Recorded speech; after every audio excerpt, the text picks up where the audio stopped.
இது என்ன வியாதின்னு சொன்னா கேருங்க, இதுதான் இதோட சிம்டம். முதல் சிம்டம் இது போன வருஷம் வந்தது. மருந்து ஊத்துனாரு, மாறிடுச்சு. இங்க பாருங்க, திரும்பவும் வருது. வருதா?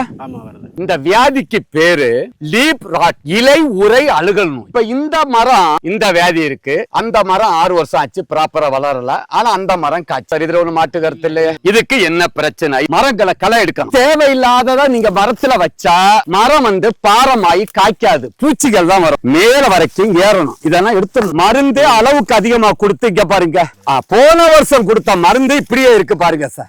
அப்ப நீங்க அளவுக்கு அதிகமா கொடுக்க கூடாது. இதெல்லாம் எடுங்க, மேல வரைக்கும் ஏறுங்க.